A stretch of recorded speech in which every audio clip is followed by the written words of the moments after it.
শিক্ষার্থী বন্ধুরা, HTML এর দ্বিতীয় ক্লাসে স্বাগতম। আমি সাইফুল ইসলাম। আজকে আপনাদেরকে HTML এর দ্বিতীয় ক্লাসটা নেব। তো সরাসরি আলোচনা শুরু করে দিই। আমরা প্রথমত যে কাজটা করব যে HTML এর আমরা একটা ইন্ডেক্স ফাইল তৈরি করব। ইন্ডেক্স ফাইল কিভাবে তৈরি করব আমরা এর আগেই দেখেছি। টেক্সট ডকুমেন্ট থেকে index.html এবং HTML এর কোড কিভাবে এডিট করব সেটা দেখি। রাইট বাটন ক্লিক করে নোটপ্যাড প্লাস প্লাস। HTML এর প্রথম ক্লাসে আমি ট্যাগ কেমন হয়, কি জন্য কিভাবে লিখতে হয় এসব বিষয় দেখিয়েছি। একটা জিনিস এখন আরেকটু বলি, যেমন কোনো ওয়েবসাইটে, যেমন আমি যদি কোনো ওয়েবসাইট অন করি, ওয়েবসাইটের ভিতরে মানে পুরা ওয়েবসাইটের সকল তথ্যই একটা ট্যাগের মধ্যে থাকে। যেমন এর আগে আমি দেখাইছিলাম বাংলাদেশ লেখা, হ্যালো বাংলাদেশ বলে একটা লেখা নিয়ে একটা MS ওয়ার্ড একটা জিনিস দেখাইছিলাম। তো পুরো ওয়েবসাইটকে একটা ট্যাগের মধ্যে রাখতে হয়। বিভিন্ন ধরনের অনেকগুলো ট্যাগ আছে, তার মধ্যে পুরো ওয়েবসাইটকে যে ট্যাগের মধ্যে রাখতে হয় সেটা হচ্ছে HTML ট্যাগ। আমরা ট্যাগ লেখার নিয়ম তো জানি। এখন কোনো কারণে প্রশ্ন থাকতে পারে, আমি এই ট্যাগটা মানে HTML ট্যাগের শুরুটা শেষেরটা উপরে নিচে দিলাম কেন? আমি আগেই বলেছি পুরো ওয়েবসাইটটা দুটো মানে একটা ট্যাগের মধ্যে থাকবে, সেটা হচ্ছে HTML ট্যাগ। তো HTML এর ট্যাগের শুরু আর শেষটা আগে লিখে নিলাম, এর ভিতরে ওয়েবসাইটের অন্যান্য কাজগুলো করব।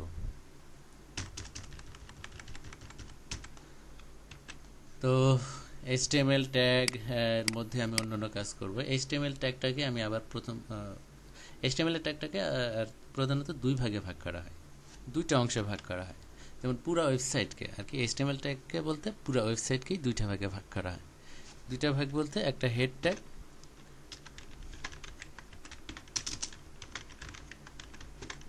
আর একটা হচ্ছে বডি ট্যাগ। ট্যাগ লেখার সময় একটা সিস্টেম বা একটা স্টাইল খুব ভালো করে মনে রাখবেন। এই HTML ট্যাগের সরাসরি ভিতরে কিন্তু মানে ঠিক ভিতরে হেড ট্যাগ লেখা হচ্ছে। তো যখনই এখানে কিন্তু HTML ট্যাগ হচ্ছে প্যারেন্টস আর হেড ট্যাগটা কিন্তু চাইল্ড। তো যখনই কোনো চাইল্ড ট্যাগ লিখবেন, চাইল্ড ট্যাগ লেখার সময় প্যারেন্ট ট্যাগটা যেখানে আছে তারপরে একটা ট্যাব বাটন চেপে চাইল্ড ট্যাগগুলো লিখবেন।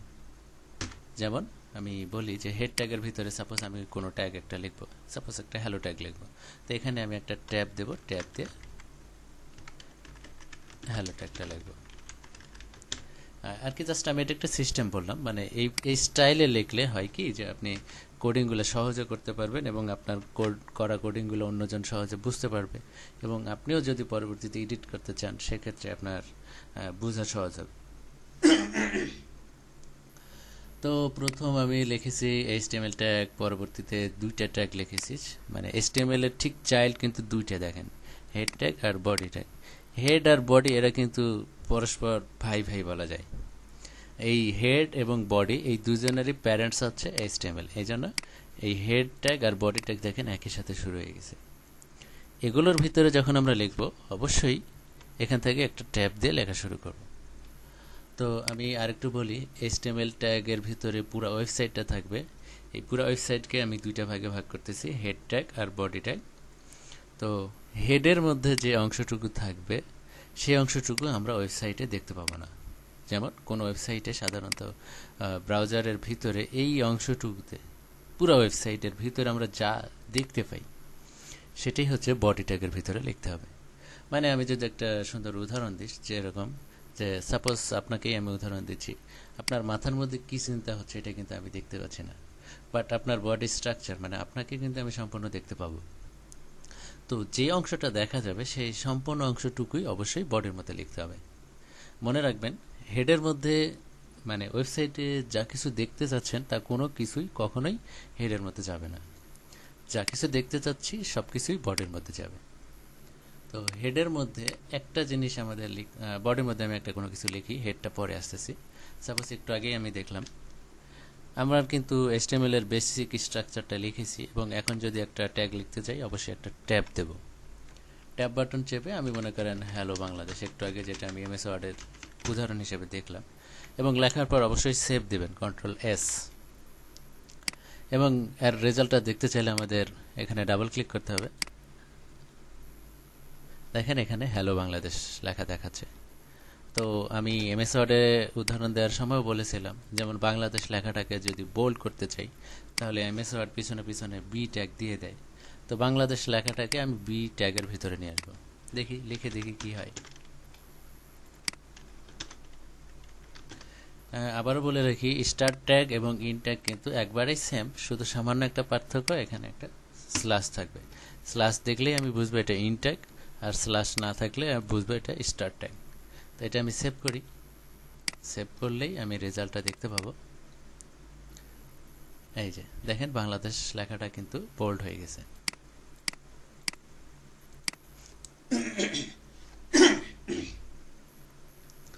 তো এভাবে আপনি বাংলাদেশ লেখাটাকে আপনি ইচ্ছা করলে, আমি একটা কাজ করি, ব্রাউজারটাকে ডান পাশে নিই, মানে নোটপ্যাডটাকে, আর ব্রাউজারটাকে বাম পাশে নিই। মনে করেন এটা আমি বি ট্যাগ না দিয়ে আই ট্যাগ দেব, তাহলে কি হবে আপনারা অবশ্যই এতক্ষণে বুঝতে পারছেন যে বাংলাদেশ লেখাটা ইটালিক হয়ে যাবে। আবার যদি আমি বোল্ড এবং ইটালিক দুইটাই একসাথে করতে চাই, তাহলে এই লেখাটুকুকে মনে করি এটাই পুরোটা মিলে বাংলাদেশ লেখা আছে, কারণ আমি তো জানি যে এই ট্যাগগুলো ব্রাউজারে দেখায় না। তো আমি মনে করি এই পুরোটা বাংলাদেশ লেখা আছে। তাহলে এটাকে বোল্ড করতে চাইলে আমি কি করব, শুরুতে বি ট্যাগ দিব এবং শেষে বি ট্যাগ দেব। তো শুরুতে আমি বি ট্যাগ দিই এবং শেষে, তাহলে এবার লেখাটা রিফ্রেশ করি। রিফ্রেশ করার নিয়ম রিলোড দিলে হবে, অথবা এই ব্রাউজার সিলেক্ট করে F5 চাপলে হবে। এই দেখেন লেখাটা বোল্ড হয়েছে প্লাস ইটালিক হয়েছে। একটা জিনিস হেডের মধ্যে আমরা করিনি তখন, যেমন যে কোনো উইন্ডোর টাইটেল বারে যে লেখাটা থাকে সেটা আমরা হেডের মধ্যে দিব। এখানে টাইটেল বারে যেমন ফাইলের নামটা লেখা দেখাচ্ছে, তা আমি ফাইলের নাম চাচ্ছি না, আমি আমার মানে পছন্দ মতো কোনো লেখা দিতে যাচ্ছি। সেক্ষেত্রে আপনার এখানে একটা ট্যাগ দিতে হবে, সেটা হচ্ছে টাইটেল ট্যাগ, টাইটেল নামক একটা ট্যাগ। টাইটেল ট্যাগ লিখতে বললে আপনি কি করবেন, যেমন আমি একটু আগে লিখেছি hello tag, hello tag is less than hello, এভাবে লিখেছিলাম। তো টাইটেল ট্যাগটা এরকম হবে, ইজ লেস দেন চিহ্ন টাইটেল, এটা হচ্ছে টাইটেল ট্যাগ। এই টাইটেল ট্যাগের মধ্যে আপনি যা লিখবেন টাইটেল বারে তা দেখাবে। সাপোজ আমি দেখাচ্ছি, এখানে লিখতেছি যে ফাউন্ডেশন ফার্স্ট ক্লাস, সেভ দিলাম। আর এখন আমি রিফ্রেশ করি, মানে F5 চাপি অথবা রিলোডে ক্লিক করলে দেখেন টাইটেল বারে এই লেখাটা দেখাচ্ছে।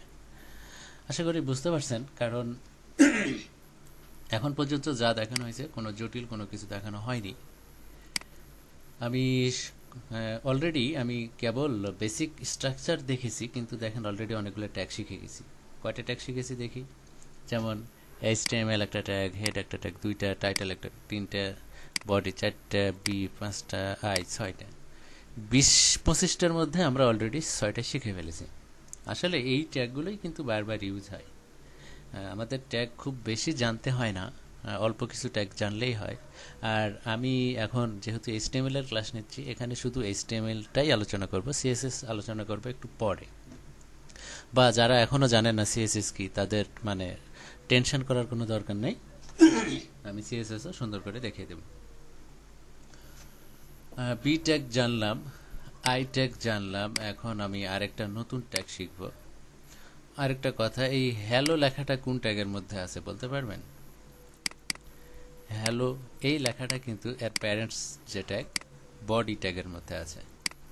আমি এই পুরা লেখাটা কিন্তু বডি ট্যাগের মধ্যে আছে, পুরাটা বডির মধ্যে আছে। তার মধ্যে বাংলাদেশ লেখাটার আরও দুইটা ট্যাগের মধ্যে আছে। যেমন এই বাংলাদেশ লেখার প্যারেন্টকে, প্যারেন্টটা হচ্ছে আই ট্যাগ, আই ট্যাগের প্যারেন্টটাকে বি ট্যাগ, বডি ট্যাগের প্যারেন্টকে আমি একটু আগেই বলেছি HTML, হেডের প্যারেন্ট HTML। টাইটেল আর হেড, এখানে টাইটেল কিন্তু চাইল্ড আর হেডটা কিন্তু টাইটেলের প্যারেন্টস, আর হেডের প্যারেন্টস হচ্ছে HTML। প্রথম ক্লাসে আমি আরও কিছু ট্যাগ শিখব, যেমন আমি এখানে MS ওয়ার্ড দিয়ে উদাহরণ দিই। এমএস ওয়ার্ডে আমি আরেকবার চাই।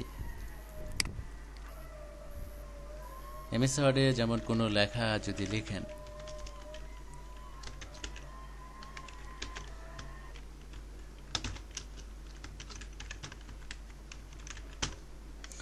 এমএস ওয়ার্ডে কিন্তু হেডিং বলে কিছু অপশন আছে। যারা এমএস ওয়ার্ড মোটামুটি ভালোই জানেন তারা জানবেন। দেখেন হেডিং 1, হেডিং 2 এবং হেডিং 1 এর জন্য কিন্তু একটা নির্দিষ্ট ফন্ট সাইজ আছে। হেডিং 1 এর জন্য নির্দিষ্ট একটা ফন্ট সাইজ আছে। এমনকি আরও কিছু কিছু কাজ ঘটে, যেমন হেডিং 1 দিলে, এখানে লক্ষ্য রাখেন, হেডিং 1 দিলে হেডিং 1 এর সাথে ডিফল্টভাবে বোল্ড ট্যাগ দেওয়া থাকে। বোল্ড আবার নির্দিষ্ট একটা সাইজ হয়, এই যে বড় সাইজ। হেডিং 2তে কিন্তু আরেকটু ছোট হবে এবং এটাতেও বোল্ড আছে। হেডিং 3তে আছে আরেকটু ছোট, হেডিং 4 আরেকটু ছোট, হেডিং 5 আরেকটু ছোট, হেডিং 6 আরেকটু ছোট। তো এই এমএস ওয়ার্ডে কিন্তু হেডিং 8, 9 অনেকগুলোই আছে। বাট এইচটিএমএল এর ক্ষেত্রে, যেমন আগের এমএস ওয়ার্ডে কিন্তু হেডিং 6টাই ছিল। অফিস 7-এ একটু হেডিং বেশি করেছে, মানে অনেকগুলো করেছে। তো হেডিং ট্যাগের মানে যে বিষয়গুলো আমরা একটু জেনে রাখি।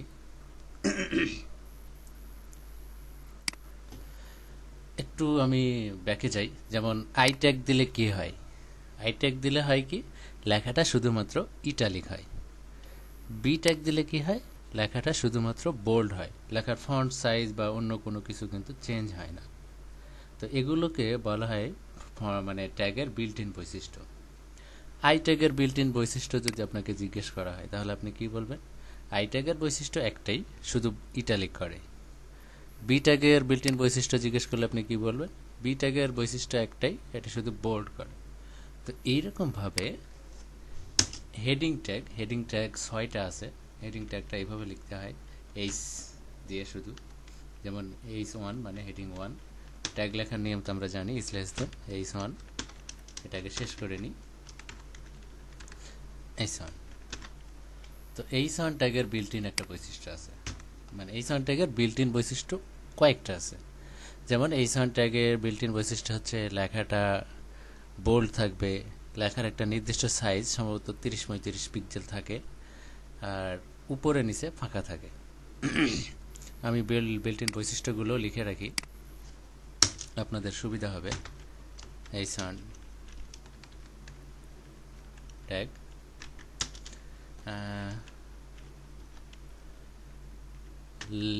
লেখার,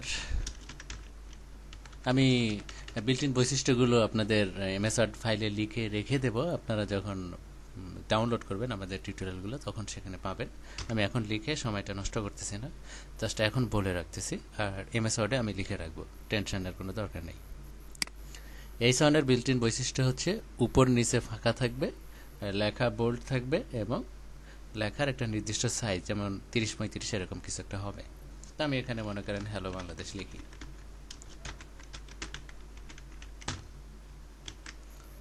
তো এবার আমি ব্রাউজারের রেজাল্টটা দেখি, আমি কিন্তু সেভ করেছি।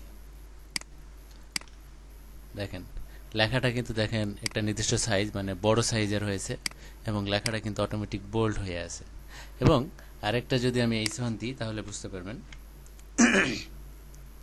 উপর নিচ ফাঁকা থাকবে। সেভ দিলাম, রিফ্রেশ। ও আরেকটা H1 ট্যাগের আরেকটা বিল্ট ইন বৈশিষ্ট্য হচ্ছে সে স্বতন্ত্র লাইন নেবে, মানে H1 যেখানে থাকবে সে তার লাইনে আর অন্য কাউকে রাখবে না। যেমন এখানে যদি আপনি আরেকটা বি ট্যাগের মধ্যে কোনো কিছু লেখা দেন, যেমন বি ট্যাগ,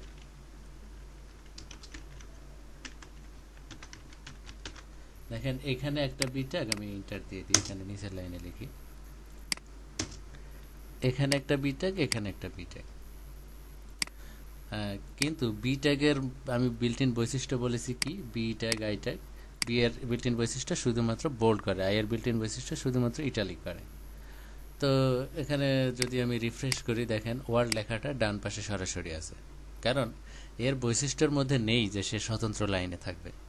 কিন্তু হেডিং ট্যাগের বৈশিষ্ট্য হচ্ছে, হেডিং ট্যাগের সবগুলোরই বৈশিষ্ট্য এরকম, সবগুলোরই যে বৈশিষ্ট্যটা কমন সেটা হচ্ছে লেখাটা বোল্ড থাকবে এবং স্বতন্ত্র লাইনে থাকবে।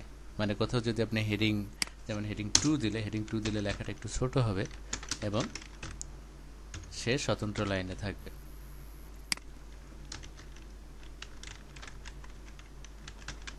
হেডিং 2।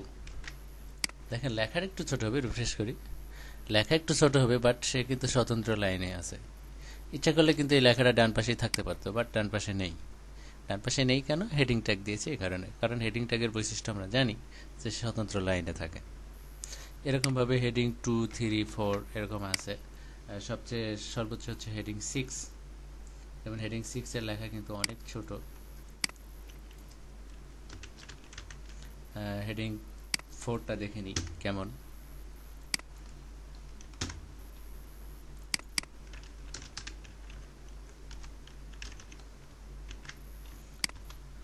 দেখেন এটা হচ্ছে হেডিং 6, এটা হচ্ছে হেডিং 4। নর্মাল একটা লেখা দেখেন হ্যালো, আর এই লেখাগুলোর মধ্যে কিন্তু পার্থক্য আছে। আসলে হেডিং 6 মানে হেডিং ট্যাগের সবগুলোর মধ্যে একটা বিল্ট ইন বৈশিষ্ট্য থাকে, সেটা হচ্ছে বোল্ড থাকবে, এবং আরেকটা বৈশিষ্ট্য হচ্ছে সেটা স্বতন্ত্র লাইনে থাকবে। আর হেডিংগুলোর জন্য প্রত্যেকটার জন্য এক একটা নির্দিষ্ট সাইজ আছে। H1 এর জন্য সবচেয়ে বেশি বড়, H2 তার চেয়ে ছোট, 3 তার চেয়ে ছোট, এইভাবে 6 সবচেয়ে ছোট। তো আজকে আমরা কয়টা ট্যাগ শিখলাম? H1, 2, 3, 4, 5, 6। মনে করেন হেডিংয়ের তো আমাদের সবগুলো শেখা হয়ে গেল। হেডিং 3, 4, 5, 6 মানে এখানে 6টা, এখানে একটা 7টা, 8টা, 9টা, 10টা, 11টা, 12টা, 13টা ট্যাগ আমরা অলরেডি শিখে ফেলেছি। তো বলা চলে আমরা HTML এর যতগুলো ট্যাগ শিখবো 25-25টা, তার মধ্যে অর্ধেক শিখে ফেলেছি। তো আজকের ক্লাসটা আমি এখানে শেষ করছি। আপাতত এই এতটুকুই আপনারা প্র্যাকটিস করবেন, কারণ প্র্যাকটিস না করলে কিন্তু পরবর্তী মানে জিনিসগুলো বুঝতে সমস্যা হবে।